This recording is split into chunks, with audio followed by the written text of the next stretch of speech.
Hello நண்பர்களே, இன்னைக்கு நம்ம டிடெக்டிவ் டிராமாவோட அடுத்த எபிசோட தான் பார்க்க போறோம்.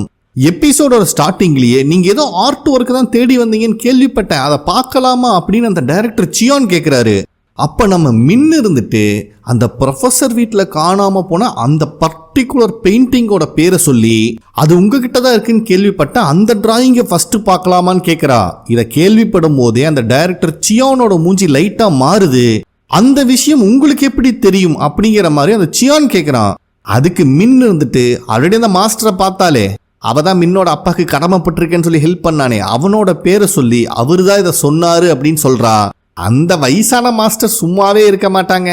சரி ஓகே, உங்களுக்கு அந்த பெயிண்டிங்கே ஃபர்ஸ்ட் காட்டுறேன்னு சொல்லி அவன் ஆளை அந்த பெயிண்டிங்கை கொண்டு வர சொல்றான்.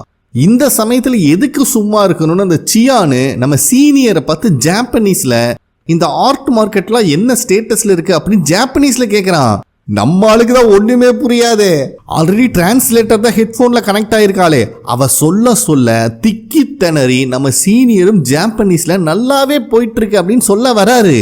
ஆனா சியானுக்கு இவர் மேல சந்தேகம் வந்துருது. என்னடா ஜாப்பனீஸ்காரன் சொல்லிட்டு இந்த சொதப்பறானே அப்படிங்கிற மாதிரி பார்த்துட்டு இருக்கான்.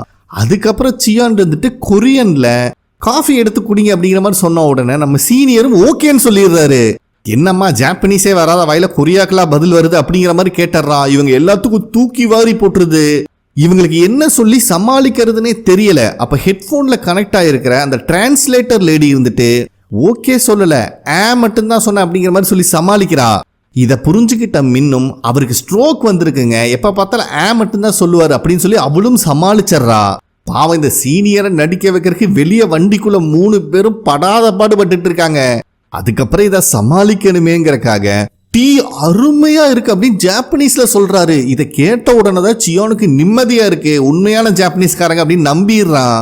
அதுக்குள்ளேயே அந்த பெயிண்டிங்கை வேற கொண்டு வந்துடுறாங்க. மின்னி ஹீரோவை கூப்பிடுறா. ஏதோ ஜாப்பனீஸ்காரனுங்க எப்பவுமே முறைச்சிட்டு உட்கார்ற மாதிரி இவனா நம்பிக்கிட்டு ரொம்ப வெறப்பா முறைச்சிக்கிட்டே உட்காந்துட்டு இருக்கான். மின்னு ஒரு தட்டுனதுக்கு அப்புறம் தான் பயபுள்ளைக்கு புரியுது. சோ கொண்டு வந்த பெயிண்டிங்கையும் நம்மால் செக் பண்ண ஆரம்பிக்கிறாங்க. இவங்க கிட்ட இருக்கிற கேமரா மூலியமா வெளியில இருக்கிற நம்ம ஆளுகளும் இதை பார்த்துட்டு தான் இருக்காங்க.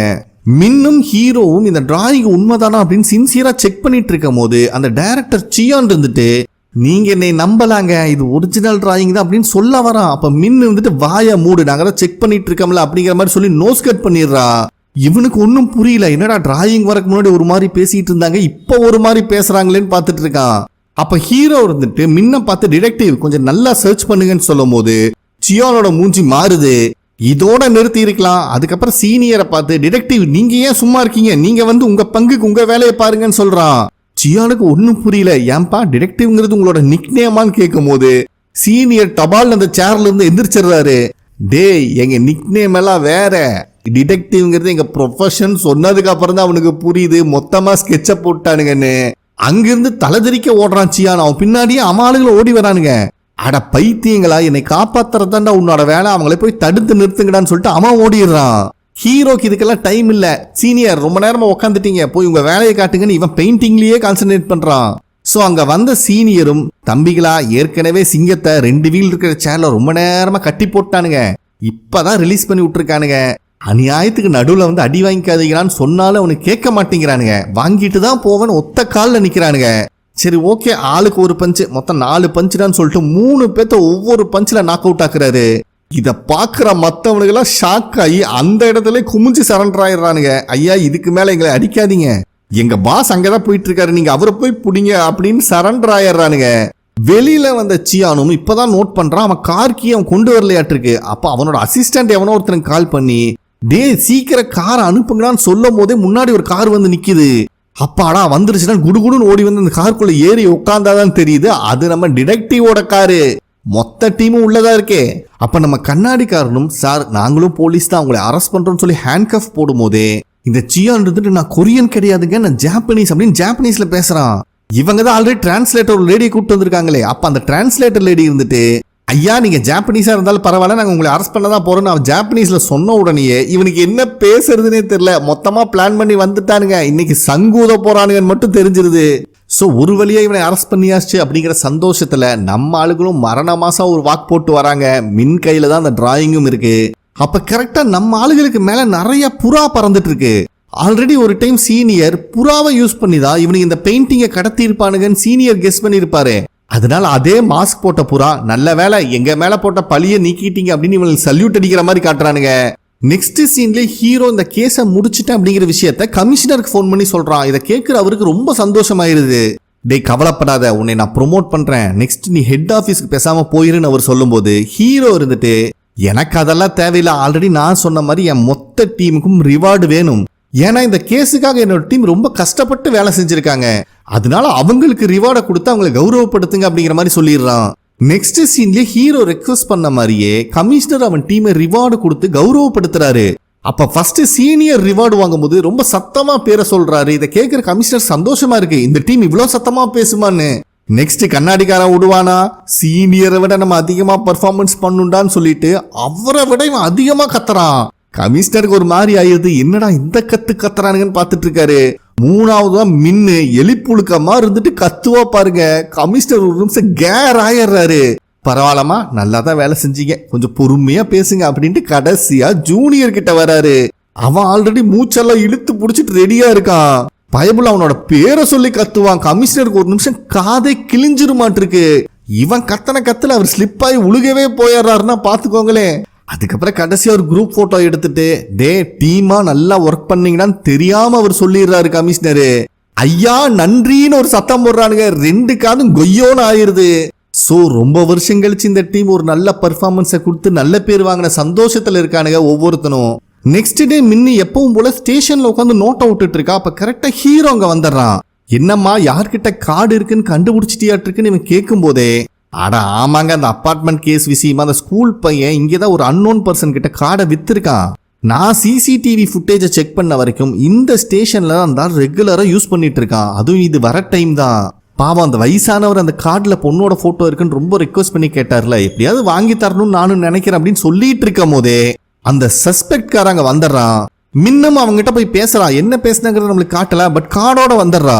என்னம்மா கேட்டோன்னே கொடுத்துட்டானாட்டுருக்குன்னு கேட்கும் போது, ஆனா அவர் கல்பரேட்லாம் கிடையாதுங்க, கம்மி ரேட்ல இந்த டிரான்சிட் கார்டு கிடைக்குதுன்னு வாங்கி யூஸ் பண்ணிட்டு இருந்திருக்காரு, நான் அதுக்கு பதிலாக புது கார்டு வாங்கி கொடுத்தேன், சரின்னு கொடுத்துட்டாரு அப்படிங்கிற மாதிரி சொல்லிடுறா. பரவாயில்ல, ஒரு வழியா அந்த பெரியவருக்கு பண்ண ப்ராமிஸை நீ காப்பாத்திட்ட அப்படின்னு சொல்லிக்கிட்டே அவங்க போயிட்டு இருக்கும் போது மின்னு இருந்துட்டு அந்த பெரியவர் இந்த கார்டை கேட்டதுக்கு ஒரே காரணம் அவங்க பொண்ணோட போட்டோ இதுல இருக்குன்னு சொல்லிதான், பட் இப்போ அந்த பொண்ணோட போட்டோ தூக்கி வீசிட்டாங்களாட்டிருக்கு, கார்டு மட்டும்தான் என்னால ரெக்கவர் பண்ண முடிஞ்சது அப்படின்னு சொல்லிட்டே போயிடுறா. அதுக்கப்புறம் அந்த வயசானவர்கிட்ட கார்டையும் கொண்டு வந்து கொடுக்குறான். அதுல போட்டோ இல்லைங்கிறத பாக்குறவரு ரொம்ப ஃபீல் பண்றாரு. என் பொண்ணோட ஞாபகார்த்தமா எங்கிட்ட இருந்த ஒரே போட்டோ அதுதான், நான் தான் பத்திரமா வச்சிருக்கணும், கொஞ்சம் அசால்ட்டா இருந்துட்டேன் அப்படிங்கிற மாதிரி அவர் மேலேயே அவர் பழி தூக்கி போட்டுக்கிறாரு.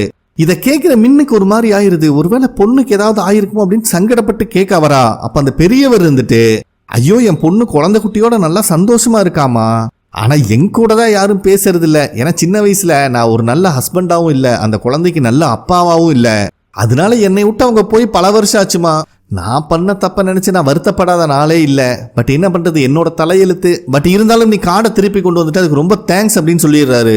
இதை கேட்கிற மின்னுக்கு அவளோட அப்பாவோட ஞாபகம் வந்துருது. அப்ப அவ அந்த பெரியவர்கிட்ட, நான் சொல்றேன் தப்பா நினைக்காதீங்க, எனக்கு தெரிஞ்சு உங்க பொண்ணு கண்டிப்பா உங்களுக்காக வெயிட் பண்ணிட்டு இருப்பா, நீங்க போய் பாருங்க அப்படிங்கிற மாதிரி சொல்றா. இவ சொல்றது அவருக்கும் சரியாதான் படுது. சரிம்மா கண்டிப்பா என் பொண்ணை போய் பாக்குறேன் அப்படிங்கிற மாதிரி மின் கிட்ட சொல்லிடுறாரு. மின்னு ரிட்டன் பஸ்ல வந்துட்டு இருக்கும் போது அவங்க அப்பாவை நினைச்சு ரொம்பவே ஃபீல் பண்றா. அப்போ ரோட்ல ஒரு அப்பா ஒரு பொண்ணோட போயிட்டு இருக்கிறத பார்க்கும்போது மின்னுக்கு அவ லைஃப்ல நடந்த விஷயம் தான் ஞாபகத்துக்கு வருது. ஆக்சுவலா மின்னும் சின்ன வயசுல இதே மாதிரி அவங்க அப்பா கூட போயிட்டு இருக்கும் போது இவளுக்கு பிடிச்ச பாட்டை பாடிட்டே போயிட்டு இருந்திருப்பா. அப்போ அங்க ஒரு வண்டி ஒரு குழந்தை மேல இடிக்கிற மாதிரி வந்திருக்கும். அது பாவம் ஃபுல் லோட்ல இருக்குங்க அந்த வண்டி. மின்னோட அப்பா தான் கஷ்டப்பட்டு அந்த வண்டியை தடுத்து நிறுத்தி அந்த குழந்தையை காப்பாத்தி இருப்பாரு. அப்போ மின் இதை ரொம்ப ஆச்சரியமா பார்த்திருப்பா. அப்பவும் கூட அவர் படுற வலி தெரியக்கூடாதுங்கிறக்காக மின்னை பார்த்து கியூட்டா ரியாக்ஷன்லாம் பண்ணிருப்பாரு. ஆக்சுவலா சின்ன வயசுல இருந்த மின்னுக்கு அவங்க அப்பா ஒரு சூப்பர் ஹீரோவா தான் இருந்திருக்காரு. அதை நினைச்சு பார்த்துதான் இப்ப ரொம்ப ஃபீல் பண்றா.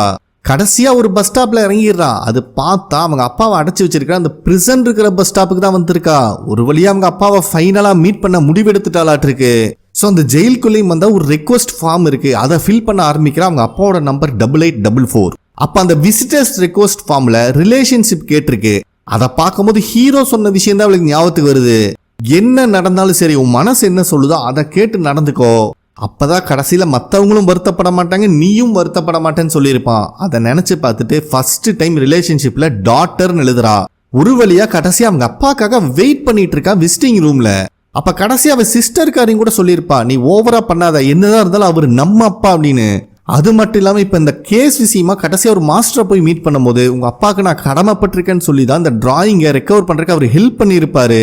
அதை எல்லாத்தையும் நினைச்சு பார்த்து ரொம்ப கில்ட்டியா ஃபீல் பண்றா. ஏன்னா இவங்க அப்பா கூட இல்லைனாலும் கூட அவங்க அப்பாவோட உதவி இல்லைன்னா அந்த கேஸே அவளுக்கு சால்வ் ஆயிருக்காது.